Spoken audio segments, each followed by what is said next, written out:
18 বছর ধরে অবরুদ্ধ গাজা, যেখানে মানুষ দিন দিন হারাচ্ছে বেঁচে থাকার মৌলিক অধিকার।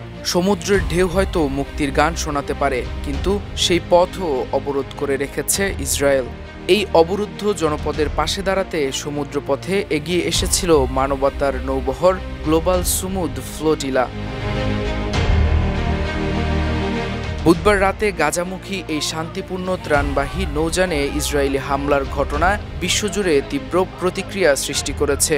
বেশ কয়েকটি জাহাজ জব্দ করা হয়েছে, আটক করা হয়েছে বেশ কয়েকজন মানবাধিকার কর্মীকেও। গত 18 বছর ধরে গাজার সমুদ্র উপকূলে অবরোধ করে রেখেছে ইসরায়েল। আন্তর্জাতিক জাহাজ বা নৌযান সেখানে পৌঁছাতে পারে না, অথচ সুমুদ ফ্লোটিলা যদি উপকূলে পৌঁছাতে পারত তবে সেটি হতো প্রায় 2 দশক পর গাজার ইতিহাসে প্রথম আন্তর্জাতিক নৌবহরের নোঙ্গর। এই নৌবহরটি যাত্রা শুরু করেছিল স্পেন, ইতালি ও তিউনিসিয়া থেকে। বিভিন্ন দেশের সামাজিক আন্দোলন ও সংগঠনের সমন্বয়ে এগিয়ে এসেছিল গাজার দিকে। গ্লোবাল সুমুদ ফ্লোটিলার মুখপাত্র স্থানীয় সময় রাত 3:30টায় নৌবহরটির সর্বশেষ অবস্থানের তথ্য জানিয়েছেন।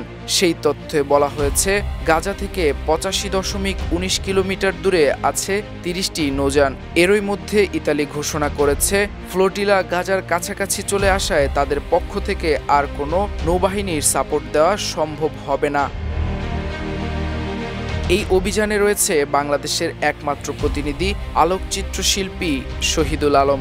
সামাজিক যোগাযোগ মাধ্যমে দেওয়া এক বার্তায় তিনি জানিয়েছেন, ড্রোন নজরদারি ছাড়া আপাতত বড় কোনো ঝুঁকি দেখা যায়নি, তবে হুমকি পুরোপুরি কেটে যায়নি। ইসরায়েলের হামলার ঘটনার পর আন্তর্জাতিক অঙ্গনে শুরু হয়েছে নিন্দার ঝড়। তুরস্ক তীব্র নিন্দা জানিয়ে আটক স্বেচ্ছাসেবকদের অবিলম্বে মুক্তির দাবি করেছে। ইউরোপীয় পার্লামেন্টের সদস্য এমা ফোরো বিশ্বব্যাপী বিক্ষোভের ডাক দিয়েছেন।